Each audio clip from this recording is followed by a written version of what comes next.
lagi di YouTube channel aku.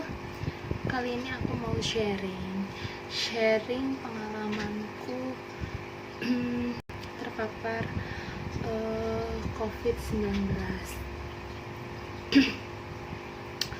Kok bisa sih terpapar COVID-19?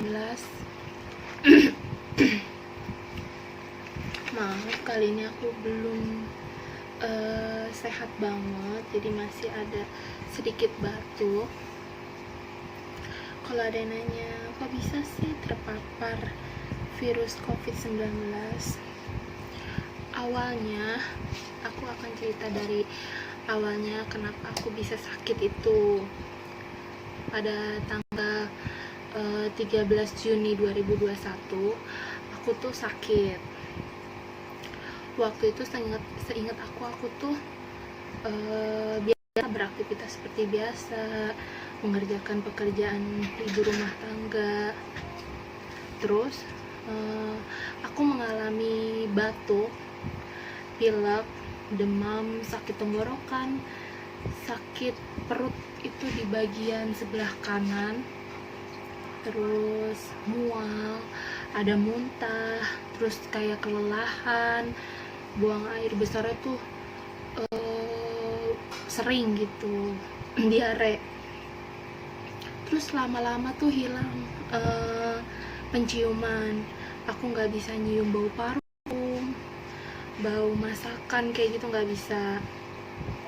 Terus di tanggal 15 Juni aku memutuskan untuk pergi ke dokter. Pergi ke dokter. Lalu di hari ketiga aku sakit juga, pas banget suami aku juga ternyata batuk, pilek, ada demam aku tuh sampai 39 derajat, 38,5, 38,7, naik ke 39. Terus di tanggal 15 Juni itu kita berdua, aku sama suami berdua memutuskan untuk pergi ke dokter.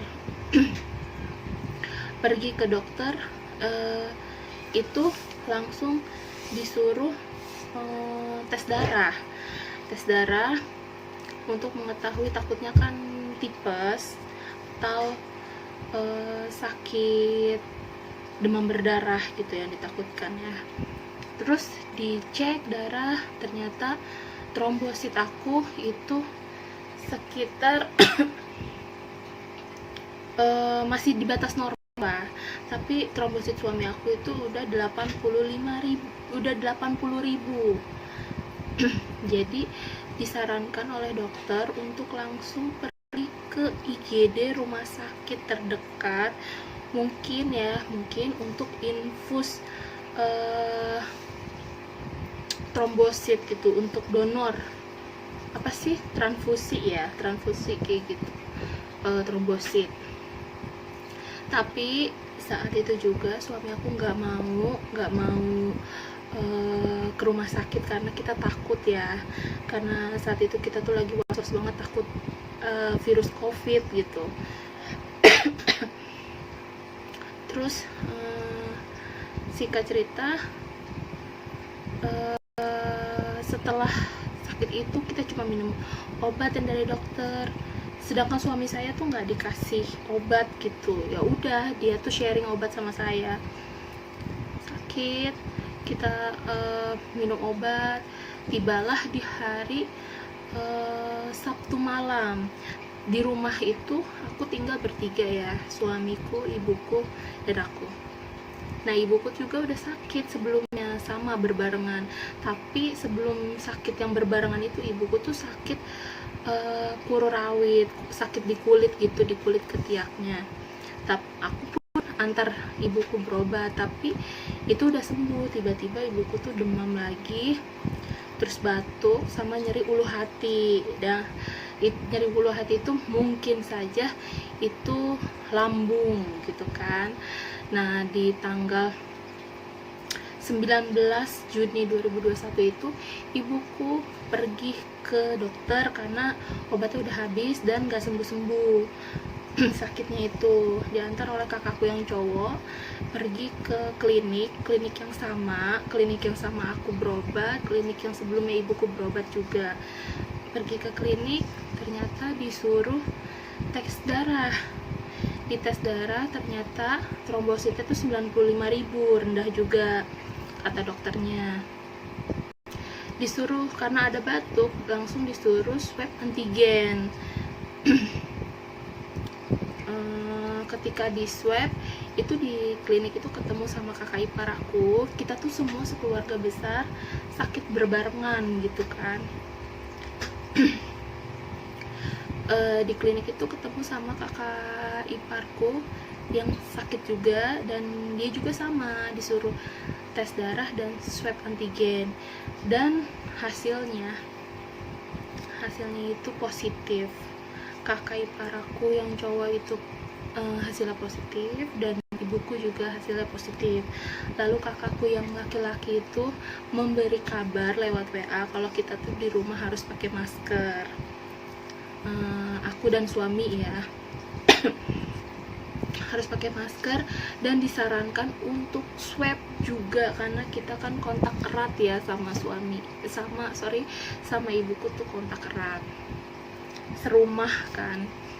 Nah, besoknya di tanggal 20 Juni itu aku suamiku, kakakku, walaupun kakakku yang beda rumah nih, kakakku yang cewek itu sama keponakan aku 2, kita itu swab antigen di rumah sakit.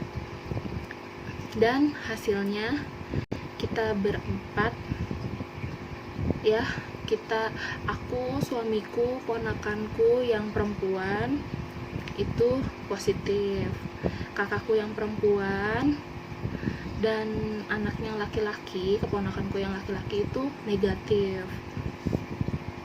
Terus kita langsung isolasi mandiri di rumah karena sebenarnya sakitnya itu udah seminggu yang lalu, karena udah mulai mereda-mereda gitu gejalanya, sakitnya. Nah, kemarin tanggal 21 Juni itu aku isoman ya di rumah mamaku, tapi mamaku harus dirawat di rumah sakit 1 minggu. Padahal mamaku tuh udah vaksin Sinovac ya, udah 2 kali karena golongan lansia itu kan. Tapi ibuku tetap kena, tapi katanya setelah di PCR itu CT-nya itu rendah awalnya, berarti baru terinfeksi. Tapi begitu udah kemarin itu pas sebelum pulang itu masih positif hasilnya, tapi CT-nya udah mulai tinggi. Mungkin katanya efek dari vaksin. Ibuku tuh nggak mengalami gejala klinis yang kayak aku alamin gitu, yang kayak aku tuh ngalamin demam kayak gitu-gitu, batuk, pilek kayak gitu, tenggorokan sakit apa. Ibuku tuh cuma sakit pusing, agak demam, sama sakit lambung, udah. Tapi karena kita waspada ya, orang tua lansia, dibawalah ibuku ke IGD rumah sakit tempat yang aku swab, dan di situ dirawat 1 minggu. Setelah 1 minggu ibuku tetap di isoman, tapi di rumah kakakku yang cewek, karena di sini nggak ada kamar lagi kan, jadi di sana di kamar keponakanku. Terus kita tuh di sini isoman berempat ya, sampai sekarang pun di tanggal berapa sekarang, tanggal 14 di hari ke-14, hari ke-13 itu, hari ke-13 kita isoman itu masih tinggal berempat untuk semuanya yang positif gitu kan. Nah, terpapar terpapar dari mana gitu kan pertanyaannya. Banyak teman-teman yang langsung WA yang tahu aku positif, langsung WA, terpapar dari mana sih Des gitu. Aku juga nggak tahu terpaparnya dari mana, tapi kemungkinan karena yang aku ingat, aku itu sakit hari Minggu, terus hari Jumat, hari Kamis, hari Jumat itu aku bikin kue di rumah kakakku yang ada videonya, yang aku bikin kue brownies di rumah kakakku. Nah itu aku masih bikin kue di rumah kakakku, mungkin keadaanku lagi nggak fit, nggak tahu siapa yang kena duluan di situ. Tapi di hari Sabtu dan hari Minggu kita semua berbarengan sakit gitu kan. Sakitnya tuh ya kayak sakit mau batuk pilek meriang gitulah, tapi ya nggak tahu ya itu sakit apa. Ternyata itu gejala COVID gitu kan. Terus apa yang dilakukan setelah tahu positif COVID? Jangan panik. Sebenarnya kuncinya itu jangan panik, isolasi mandiri, kita tetap pakai masker. Kalau bisa pakai maskernya yang 2 lapis, maksudnya pakai masker medis, terus pakai masker medis, terus lanjut pakai masker kain gitu ya. Karena sekarang kan tingkat lonjakan COVID itu lagi tinggi ya. Jangan panik, minum vitamin, minum air putih yang banyak, air putih hangat, istirahat yang cukup, berjemur kayak gitu. Perawatan seperti apa jika terkena COVID itu harus isoman. Kebetulan saat aku kena COVID itu rumah sakit itu penuh, full, banyak yang kena gitu kan. Jadi perawatannya itu ya kayak gitu, kita minum vitamin, minum madu, air kelapa, berjemur, istirahat yang cukup gitu, makan yang bergizi kayak gitu sih kalau aku ya. Selagi nggak ada keluhan yang memberatkan, misalkan sesak, penyakit bawaan, misalkan darah tinggi kayak gitu, selagi gejalanya masih ringan ya, itu yang disarankan isoman. Kalau misalkan udah sedang ke berat gejalanya itu konsultasiin aja ke dokter. Bagaimana tahu kalau kita sudah sembuh COVID? Sebenarnya aku pun nggak tahu ya udah sembuh dan belum sembuhnya itu kayak gimana, karena ibu aku pun yang di PCR, di tes swab PCR itu merasa dirinya tuh udah sehat, tapi hasil PCR itu masih positif,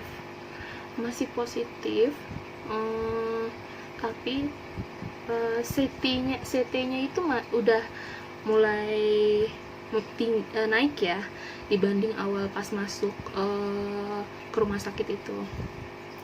Setelah aku searching, nonton YouTube, katanya itu walaupun kita udah negatif, bangkai si virus COVID yang ada di dalam tubuh yang ratusan ribuan masuk ke tubuh kita itu masih ada gitu kan. Nah, cara untuk membersihkannya itu dengan cara metabolisme tubuh, dengan cara ya olahraga, makan makanan berprotein tinggi kayak gitu. Aku juga kurang tahu ya, dikoreksi kalau salah, tapi itu yang aku cerna, aku baca dari YouTube yang ada gitu kan.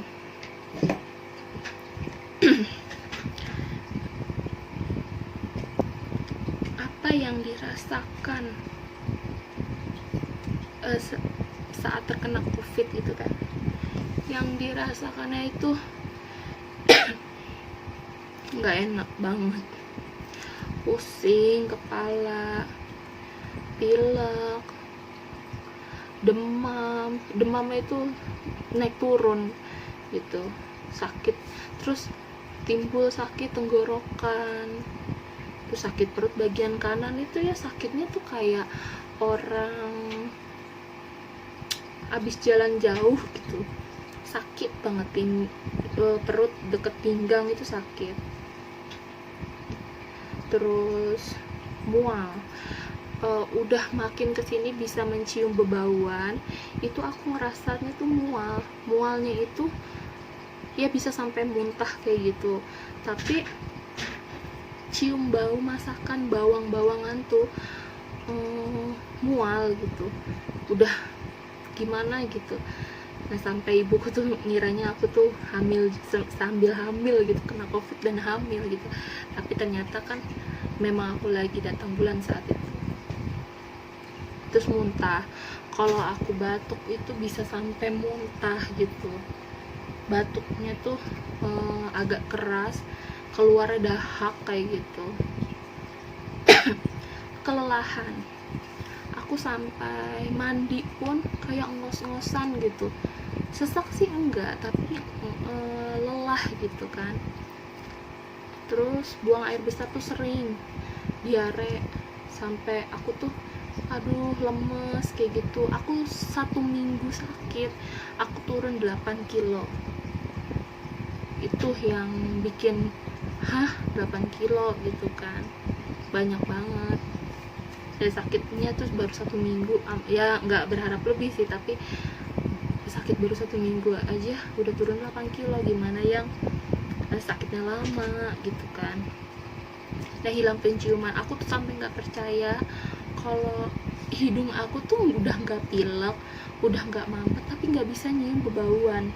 Aku sampai semprotin itu minyak wangi, parfum di tangan, aku cium-cium gini, nggak kerasa baunya tuh, nggak ada gitu, udah hambar banget.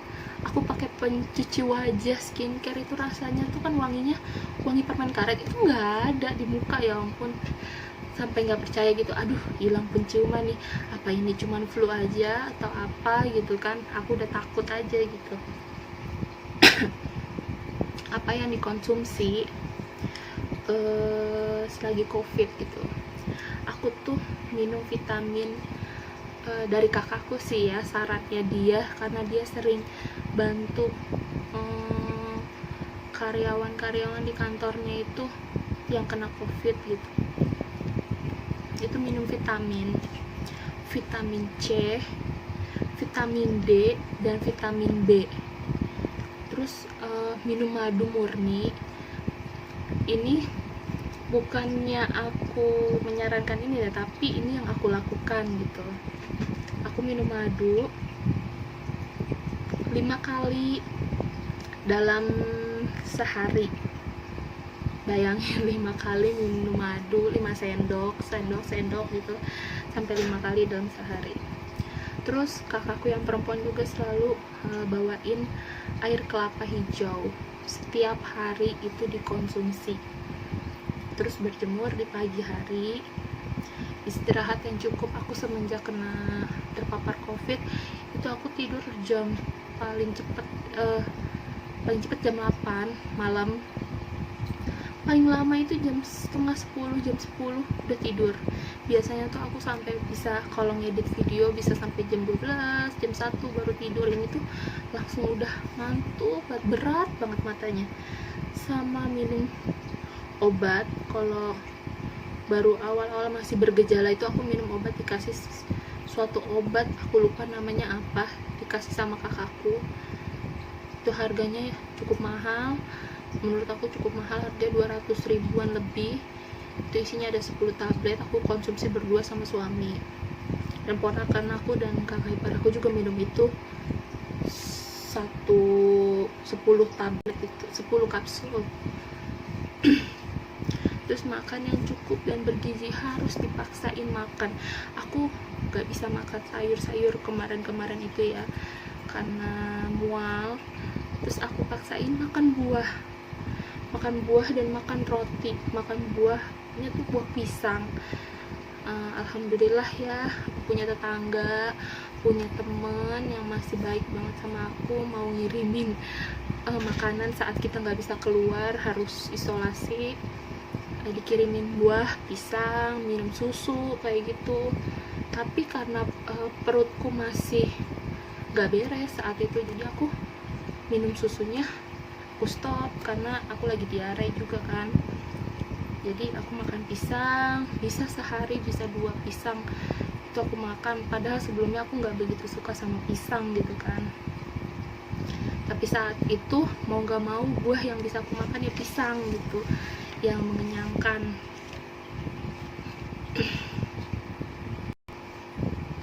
Apa COVID bisa menyerang tubuh kita lagi? Bisa banget. Makanya kita harus jaga jarak kayak gitu, jaga kebersihan, masker. Karena COVID itu kan kalian tahu kalau artis-artis, banyak orang-orang juga di luar sana yang kok 3 bulan baru sembuh, kok baru berapa bulan sembuh, kok aku ngerasa kayak waktu kena COVID lagi. Ya itu tuh bisa aja bisa kena lagi. Kalau kita nggak jaga kebersihan, kita juga nggak tahu daya tahan tubuh kita tuh lagi bagus atau enggak, lagi turun atau enggak, kita bisa terserang COVID atau enggak. Ya intinya itu tetap jaga jarak, jaga kebersihan, pakai masker 2 lapis, jangan keluar rumah kalau itu nggak perlu atau bukan urusan mendesak kayak gitu. Aku sendiri pun selalu pakai masker, nggak pernah ketinggalan. Cuci tangan, hand sanitizer selalu bawa. Tapi wallahualam ya tetap kena. Ya mau kena nggak bisa pilih-pilih virusnya, mau kena aja gitu. Tapi ya ini jangan panik ya kalau hasilnya itu positif, dan harus dicek ke dokter atau ke rumah sakit kalau kita itu benar positif atau cuman pilek biasa, biar kita juga tenang hatinya gitu. Dan mungkin itu aja yang aku share perkembangan COVID aku minta doanya semoga nanti pas dites swab antigen lagi aku itu negatif sekeluarga. Semoga juga teman-teman yang lagi kena terpapar ya virus ini, semoga diberi kesabaran, cepat diberi kesembuhan. Aku pun masih merasanya batuk-batuk, masih agak lemes kayak gitu. Tapi aku harus tetap berkegiatan, aktivitas dikit-dikit gitu, biar enggak malah timbul penyakit lain gitu. Soalnya kemarin pas di hari ke-11 aku isoman, timbul lagi batuk, agak sesak di dada karena mungkin batuk dan dahaknya itu gak keluar ya, sesek terus sekalinya keluar dahaknya itu ada darahnya kayak gitu. Jadi buat teman-teman yang malas pakai masker, please pakai masker, gampang, cuma pakai masker aja gitu kan. Cuci tangan, jaga kebersihan, nggak keluar dulu kalau nggak perlu. Udah sesimpel itu sih sebenarnya. Jangan lalai sama kebersihan, makan makanan yang sehat. Kalau selagi bisa masak di rumah, makan di rumah, makan aja di rumah, jangan jajan-jajan, karena kita nggak tahu kebersihan makanan-makanan di luar itu kayak apa. Aku pun masih bingung ya dari mana aku kena kayak gitu, karena kami sekeluarga kenanya kayak gitu kan, dari aku, ibuku, suamiku, kakak iparku, sama keponakanku yang cewek itu kena. Alhamdulillahnya kakakku yang perempuan dan anaknya yang cowok itu negatif, jadi dia bisa bantu kita gitu yang isolasi mandiri. Dan tolong untuk yang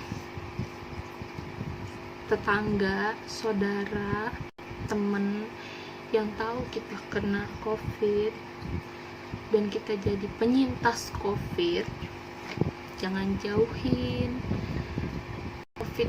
Kita tuh mungkin next kita tuh udah sehat gitu, jangan dijauhin atau dilihat sebelah mata, karena kena enggaknya COVID itu dari diri kalian sendiri gitu. Menjaga kebersihan enggak, memakai masker enggak, kita yang udah kena COVID itu udah tahu rasanya gitu. Jadi please jangan pandang sebelah mata untuk penyintas COVID gitu. Kita udah sehat kok gitu kan, masa harus ditempel kertas negatif gitu kan. Karena di sini masih ada yang diskriminasi sosial ya. Kalau aku lihatnya tuh sampai gimana gitu, padahal tuh kita pakai masker walaupun di teras rumah berjemur kayak gitu, olahraga kita pakai masker, tapi ngeliatinnya tuh sampai gitu banget gitu loh. Jadi buat tetangga, saudara, temen, kerabat, semuanya jangan dijauhin kalau temen kita penyintas COVID, karena ya kayak halnya orang sakit udah sembuh ya udah gitu aja. Toh yang harus dijaga itu diri kita dengan cara jaga jarak, jaga kebersihan, pakai masker, jangan berkerumun kayak gitu ya. Itu dari diri kita sendiri, bukan takut ketularan atau apa gitu. Jangan kayak gitu, karena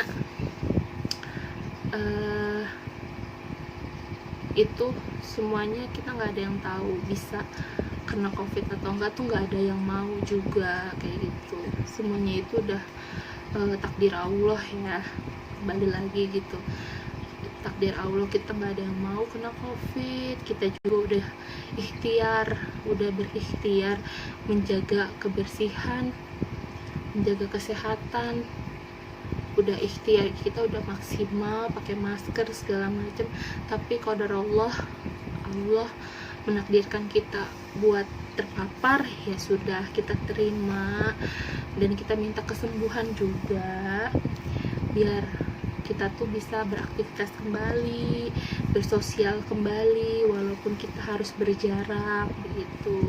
Berjarak dalam arti ya memang tidak boleh berdekatan, nggak boleh berpelukan, nggak boleh berkerumun kayak gitu kan. Itu kan anjuran dari pemerintah, jadi kita ikutin anjuran dari pemerintah kayak gitu. Tapi sekali lagi aku mohon buat teman-teman yang masih diberi kesehatan, jaga jarak, pakai masker, jaga kebersihan, jangan berkerumun, jangan keluar rumah kalau nggak perlu-perlu banget, karena COVID itu jahat banget, memang jahat dan nggak ada ampun gitu. Mau siapapun, mau tua mau muda, mau kena COVID ya kena aja kayak gitu. Jadi please yang masih sehat jaga kesehatan, dan yang penyintas harus semangat lagi, tetap harus jaga kesehatan, jaga kebersihan, itu harus tetap dilakukan gitu kan. Jadi pesan aku itu aja, semoga kita semua dalam lindungan Allah Subhanahu wa Ta'ala, selalu sehat, biar bisa berkumpul bareng keluarga, saudara, anak, istri, suami, orang tua. Jaga kebersihan ya semuanya. Jadi itu aja yang bisa aku sharing, pengalaman COVID aku yang udah hampir 3 minggu kali ya aku isoman.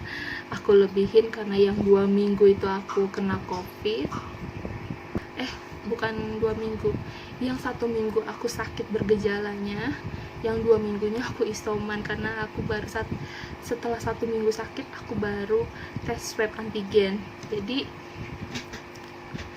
buat teman-teman kalau sakit jangan takut ke dokter, diperiksain aja ke klinik. Buat antisipasi kita penanganannya tuh kayak gimana, jangan asal minum obat juga, jangan asal minum vitamin juga, takutnya kalian punya penyakit bawaan atau penyakit penyerta yang nggak boleh minum vitamin atau obat tertentu. Jadinya semuanya harus dikonsultasiin dulu ya ke dokter ya. Ya udah, segitu aja curhatnya, jadi kepanjangan. Doakan kami sehat selalu, kalian juga sehat selalu. Akhirul kalam, assalamualaikum warahmatullahi wabarakatuh. Dadah.